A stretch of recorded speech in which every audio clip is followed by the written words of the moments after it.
Number of charges. यानी आज हम स्टडी करेंगे force between number of charges, यानी मल्टीपल चार्जेस भी कह सकते हैं। ओके, नाउ आज हमें फाइंड आउट करना है force between multiple charges. Okay, और जब हम फोर्स निकालेंगे मल्टीपल चार्ज के बीच में, तो हमें एक प्रिंसिपल है जिसको हम कहते हैं सुपर पोजिशन प्रिंसिपल। तो आज हम इसे अप्लाई कर कर निकालेंगे मल्टीपल चार्जेस के बीच में फोर्स, और नाम है सुपर पोजिशन प्रिंसिपल। मगर फर्स्ट ऑफ ऑल कि हमने क्या चीज पढ़ी, अभी तक हमने याद करिए कूलम्स लॉ पढ़ा, ठीक है। और कूलम्स लॉ हमें जो पढ़ा वो केवल किसके बीच में पढ़ा, बिटवीन 2 पॉइंट चार्जेस, यानी किसके बीच में पढ़ा, 2 पॉइंट चार्जेस के बीच में हमने कूलम्स लॉ पढ़ा। और उसका फॉर्मूला आया कूलम्स लॉ का बिटवीन 2 पॉइंट चार्जेस। फॉर्मूला आया F = 1/4 pi epsilon naught Q1 Q2/r²। Okay, अगर मैं इसके वेक्टर फॉर्म की बात करूं तो वेक्टर फॉर्म पड़ी F vector = 1/4 pi epsilon naught Q1 Q2/r² r cap. Okay, अगर यूनिट वेक्टर की टर्म्स में पढ़े तो कैप पढ़ा गया। अगर हम वेक्टर की फॉर्म में पढ़े तो फॉर्मूला ये आया था 1/4 pi epsilon naught Q1 Q2/r³ r vector. Okay, तो अभी तक हमने कूलम्स लॉ स्टडी करा, मगर Coulomb's law between 2 point charges study करा। इसकी सिंपल स्केलर फॉर्म ये पड़ी, वेक्टर फॉर्म यूनिट वेक्टर के साथ में स्क्वायर रहा, मगर वेक्टर आ गया तो यहां हमने क्यूब प्लेस करा। मगर आज हम मल्टीपल चार्जेस के बीच में पढ़ेंगे, मगर मल्टीपल चार्जेस के बीच में पढ़ेंगे तो उस थ्योरम का, उस प्रिंसिपल का नाम है सुपर पोजिशन प्रिंसिपल। यानी कि सुपर पोजिशन प्रिंसिपल क्या कहता है, तो स्टेटमेंट क्या होगी सुपर पोजिशन प्रिंसिपल की, उसको लिखवाएंगे और फिर एक्सप्रेशन को हम शुरू करेंगे, मगर इस फॉर्मूले को आपको ध्यान रखना पड़ेगा। ओके, तो क्या थी इसकी स्टेटमेंट, तो इट स्टेट्स दैट, यानी क्या कहा सुपर पोजिशन प्रिंसिपल ने, ये कहा it states that when number of charges, which charges, point charges, when number of point charges are interacting, यानी कि जब बहुत सारे चार्ज इंटरेक्ट करें, when number of point charges interacting करें, then the total force on any charge, यानी किसी भी एक चार्ज पर टोटल फोर्स क्या होगी, इज इक्वल टू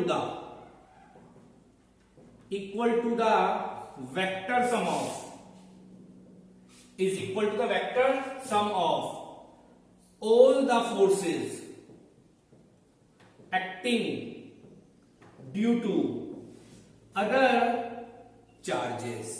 यानी कि हमारे पास टोटल फोर्स क्या होगी, तो टोटल फोर्स होगी vector sum of all the forces acting due to other charges, यानी जो बाकी चार्जेस फोर्स लगा रहे होंगे उनकी वजह से सबका वेक्टर सम होगा सुपरपोजिशन प्रिंसिपल में, जिसका हम एक्सप्रेशन भी फाइंड आउट करने वाले हैं।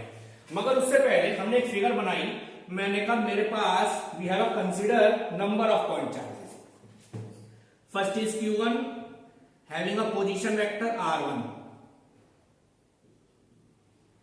Q2 having a position vector R2, Q3 having a position vector R3, and we have number of charges. यहां से लेके यहां तक का डिस्टेंस भी हमने ले लिया, यहां से लेके यहां तक का डिस्टेंस है R12, ये डिस्टेंस भी ले लिया, ये है R13। ठीक है जी, तो मैंने लिखा consider n charges, Q1, Q2 and Qn।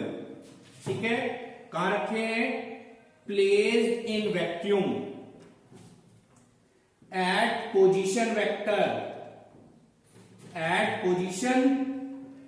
Vectors with respect to origin. ठीक है जी, position vector with respect to origin, R1 vector, R2 vector and dot dot dot dot R n vector. ठीक है, position vector r1 vector, r2 vector, dot dot dot dot rn vector as shown in figure. मैंने कहा मेरे पास जो figure है इसके अंदर हमने शोन कर दिया है, शोन इन फिगर। ठीक है, तो मैंने कहा according to super position principle. Which principle? According to superposition principle. We know the superposition principle. According to superposition principle, force on Q1 due to other charges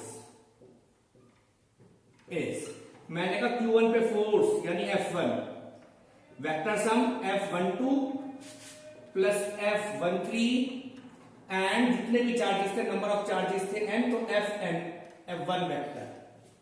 okay, तो F1 is equal to the vector sum of force on first due to second charge plus force on first due to third charge, ऐसी so many charge are there and force on one due to number of nth charge. Okay, तो हमने यहां पर figure बनाई, एक बार दोबारा आप समझेंगे।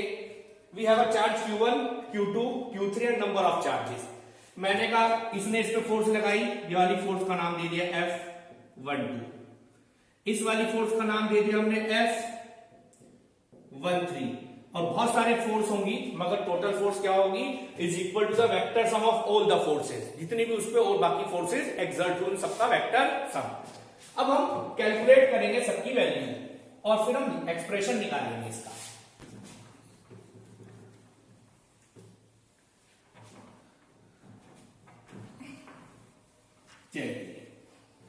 Now according to Coulomb's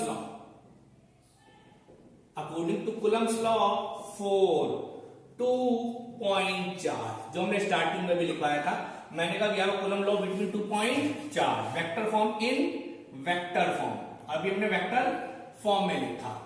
सबसे पहले मैंने कहा वेक्टर फॉर्म में लिखा F12 between 2 point charge in vector form F12 vector is equals to 1 upon 4 pi epsilon naught Q1 Q2 upon R12 square और R12 कैप, और F12 vector is equals to 1 upon 4 pi epsilon naught Q1 Q2 upon R13 cube R13 vector। Okay, ये हमने पहले ही पढ़ा था, हमने direct लिख दी वैल्यू फ्रॉम अबव। यस, तो therefore according to super position principle F1 vector is equal to F12 plus F13 and number of charges plus F1n vector. Okay, मैं सारी वैल्यूज पुट कर रहा हूं, 1 upon 4 pi epsilon naught common आ गया, यहां पर रखा Q1 Q2 upon R12 cube R12 vector plus Q1 Q3 R13 cube R13 vector, Q1 Qn upon R1n cube R1n vector. Okay, तो जैसे ही आपने दो चार्जेस के बीच में लगाया Q1 Q2 में, ऐसे आप Q1 और Q3 में निकालेंगे। Q1 Q3 में फॉर्मूला बनेगा 1 अपॉन 4 पाई, मैंने कॉमन ले लिया। ऐसी Q1 Q4 ऐसी लास्ट में Q1 एंड Qn के बीच में निकालेंगे। ओके, और भी कुछ कॉमन आ रहा है भाई, 1 upon 4 pi E not Q1 common, अंदर बचा क्या, एडिशन का साइन है तो समेशन। ठीक है, पहले एक बार वैसे लिख दें हम, Q2 upon R12 cube R12 vector, Q3 upon R13 cube R13 vector, dot dot dot dot Qn upon R1n cube R1n vector. Okay, अब यहां से क्या फॉर्मूला बना, मैं यहां लिख रहा हूं F1 vector is equal to 1/4πε0 Q1 common आ गया, अंदर बचा समेशन। एडिशन का साइन है ना, एडिशन इज फॉर समेशन। यहां पर 1 1 1 सब में है तो यहां पर मैं चेंज नहीं करूंगा, अपॉन में R1 रखूंगा या मैंने I रख दिया, RI क्यूब, और I की वैल्यू ले ली मैंने 2 से स्टार्ट करी और N तक ले गया, और ऊपर आ गया क्यूब I और R1I वेक्टर। तो this one is Coulomb law between multiple charges. So this one is a force formula on a single charge due to multiple charges. Okay? तो यही से एक बार दोबारा समझेंगे इसको हम। तो हमने यहां पर according to Coulomb law for 2 point charge in vector form, हमें सबको पता था F12 vector equals to 1/4πe0 Q1 Q2 upon R12 square R12 cap. Cap को रिप्लेस करा because we know the formula of cap, cap is a unit vector, और unit vector को हमने बदल दिया वेक्टर अपॉन मैग्नीट्यूड से। R12 cap अगर unit vector है, R12 वेक्टर अपॉन R12, जो मैंने R12 यहां रखा, यहां पे थोड़ी मिस्टेक कर दी, यहां पे 12 आएगा। ओके चलिए, दिस वन इज R12। तो हमने सारी वैल्यूज पुट करी और यहां पर R12 क्यूब हो गया, R12 vector according to superposition principle. Total force on one is equal to force due to second, force due to third and force due to n। सारी वैल्यूज पुट करी, 1/4π common था, Q1 भी सब में common था, मैंने next step में common लिया।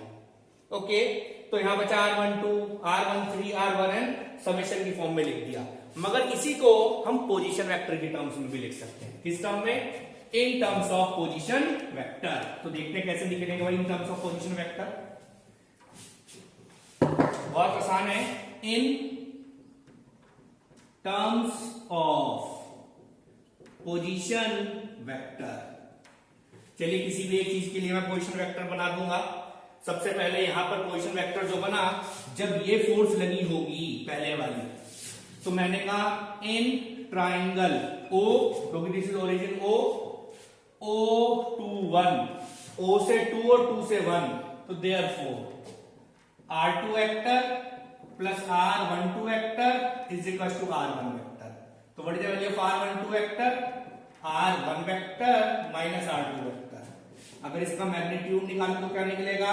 R12 वेक्टर का magnitude R1 vector minus R2 vector mod. Magnitude का मतलब बस यहां पुट कर देंगे, therefore F1 vector is equal to Q1 common, 4πe0 common, summation as it is, I equal to 2 as it is, N is as it is, Q I as it is. मगर हम vector की terms में रखना पड़ेगा। पहला रखेंगे हम R1 vector minus RI vector, और नीचे रख देंगे R1 vector minus RI vector mode E। तो this one is in terms of position vector. तो ये हमने पोजीशन वेक्टर की टर्म्स में भी लिख दिया।